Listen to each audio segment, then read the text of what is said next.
Connecticut, obviously it was a tight one. You all end up coming out on top with it. Sarah Ashley Barker, a huge reason why.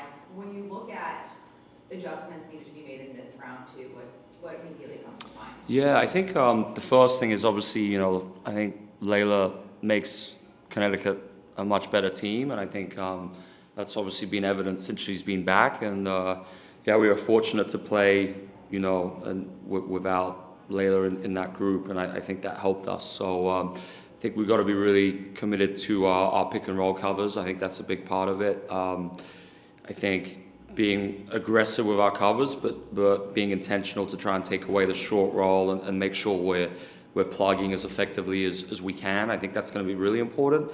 And then, I think Connecticut are a bit different in terms of they play a lot through the post, and it's something, with the cross screens, the rips, getting their fives deep catches. That's something that has given us some trouble at times this year. So we've had a good kind of few weeks where we've practiced that more, got it into our practice. But I think it's really important we do a good job executing our base covers there. When you look at Emily Angsler and what she's been able to do this season, what's an underrated piece of her game that people aren't talking about enough, but you feel has been really vital to her success? Yeah, I'd say defensive anticipation. I think it's, you do see, obviously in the stat line, you see the blocks, you see some of the steals, but I think, Em's using a great job just using her anticipation, her length to get to spots in the right time to disrupt the offense. I also think just something we've really emphasized is the grab and go. So when she obviously had 11 rebounds in that last game, which was fantastic, but then can she use those to initiate our pace and get us out in transition so that we don't have to play in the half court? So I think that's something that we're seeing Em starting to do now, where she get a rebound and instead of always looking for our handlers, just initiate those breakout dribbles and try and put the defense at stress immediately and create an advantage. So yeah, that's what I'd say to that. I know a lot of your system and offense is about creating advantages. How would you rate where you all are right now with your system and how you want to implement it at this time of year? Yeah, great question. So I'd say really almost every scout we have is related to what we call cover solutions. And I think it's because we emphasize it every single practice, every single film, I think we're getting to the level now where, and I still think we can get a lot better, but I'm really happy where I feel like we have a good idea as to when we see different types of cover, we know how we're going to punish it, and then the players are actually showing that understanding in the game. Because I think it's one thing to talk about it in film, and it is impressive when they can, talk about cover solutions for 4 different covers that we might see in the game and get them all perfect. Definitely, but then what is more impressive is that they can actually go out on the court and then do that. So I think that's important, especially for today's game in terms of Connecticut a bit more aggressive, where they mix kind of between those shows and then being up at the level and retreating, as well as the downs on the side where they're up to touch. So I think because we're going to see some different covers there, it's because we emphasize it so much, I do have confidence in the group that we can find advantages against each type of cover. Last one for me. Just for you personally, what have you kind of learned about yourself as a coach throughout this time? Yeah, so I'm learning something new every week, I'd say. I think the biggest piece to this is, and I think that's the biggest part to this job, especially being a young first-time head coach at this level. You really have to continuously be learning and being open. I think what I've really enjoyed is I think the tactical side of it, and the practices, like how we integrate with all departments. I think that's something I feel like I've been strong at, and what I've loved is in this role it's different in terms of how you develop your working relationships with players, and as an assistant I think it's very different compared to being the head coach, but I want to be as transformational with developing those relationships as I can be, and that's what the hard thing is, because you want every single player to love playing here, and it's tough when you've got decisions to make about playing time and who's in and out of the rotation, but generally I want this to be a culture where everyone enjoys putting on the jersey, everyone loves playing for the Portland Five. I think that's the buzz we want to create around the league, where this is a great place to play and people feel like they're respected when they come here, and we've got their best interests at heart. And I think that's what, I think continue to just develop those relationships every week and trying to, even if it's just 5 minutes when you can have a one-on-one with a player when you're waiting to go on a bus or whatever. And it's just, I think, I'm far more aware of those things over the last few weeks in terms of those are such good relationship building opportunities. Everything doesn't have to be like a scheduled one-on-one meeting, even if it's informal. So, I'm really happy with the direction kind of we're going as a team and how I'm learning. And I think one of the best parts of this job is for someone like me, where I'm very focused on my development, I'm going to have a long off season where I can really take a deep dive on how the season went and then kind of assess what I need to go, where I need to go to get better. Hey, Coach. I want to piggyback off that one though, because you just gave me something.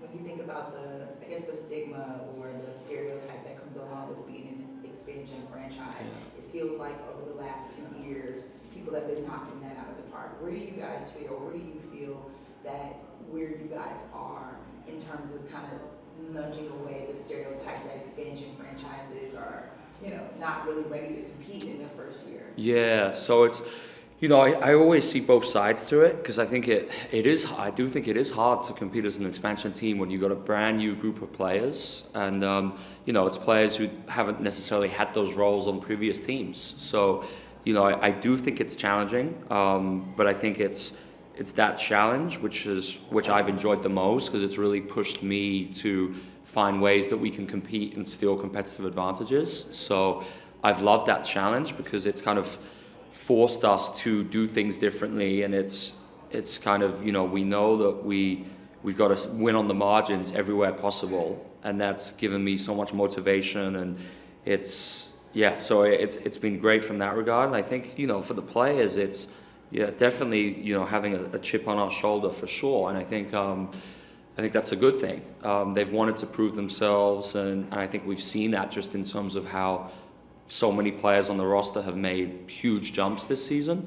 So, and I think the interesting thing is, every expansion team, talking about us, Golden State, Toronto, have done things a little bit differently. And I think that will be the case with the 3 new teams coming over the next few years too. I think, there are obviously different pathways to success, and everyone has their own philosophies, but I really like where we're at in terms of, I think we have a great core now, and we've got some really exciting young players, some really good young talent. So I think as we build, and I think as we add to this group, I think we can do some really exciting things, because the foundation is kind of what we're trying to be very intentional to lay and build the right way every day. Talk about exciting players. Carla Liv just continues to be impressive every game. Just from your perspective, how do you feel like she has really embraced the new role that she's kind of found herself in? Yeah, absolutely. So I think, she's really, when I got the job, I did envision building the offense around Carla. So I saw some really exciting things with her advantage creation, and I saw a lot of potential to develop her skills playing out of the pick and roll.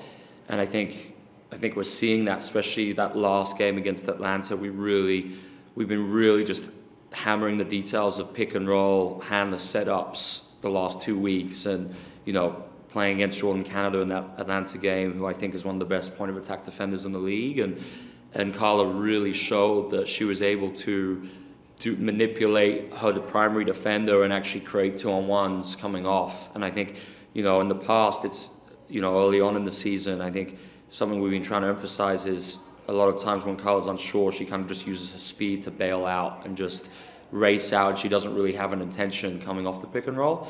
So it's more actually slowing down and changing your shape, changing how you manipulate the ball, cadence, tempo, timing, rhythm.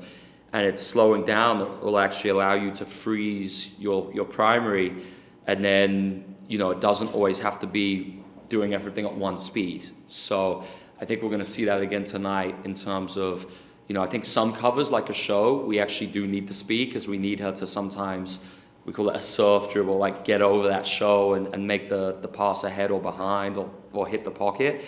But especially against more conservative coverages like drops, unders, overs, it's really just emphasizing that timing, and she's done a great job there. And I think the rim finishing is getting a lot better too, and then just knowing where to pass in the pick and roll. You know, I don't want her predetermining any pass, so instead it's, you know, she comes off a pick and roll, she's got to make the decision in that moment at the right time, instead of coming off thinking, all right, I got to get the ball to BC on the left 45. It's like, no, like, you got to see the situation, see who's committed to stopping you, who's committed to stopping the roller, and then you make your decision accordingly. And I think she's really getting that. Last one for me, you talk about just a young team that needs never having really been in this position before. But I think maybe Bridget Carlton may be that one player that has absolutely been in this position before. Just what does it mean to you to maybe have like a leader on the floor in Bridget and what she brings? Yeah, it's great. I mean, BC, if you see in a lot of possessions, it's BC who's the one who's initiating, and she's pointing to teammates, like reinforcing where to go, where to space, and it's invaluable. I think you know, like her experience and her leadership is really helping the group, and those kind of intangibles you really can't put a value on. It really helps, and I think she's doing a terrific job stepping up into this role. We need her to do this, and she's done a great job responding and stepping up. Thank you, Coach. Pleasure. Thank you so much.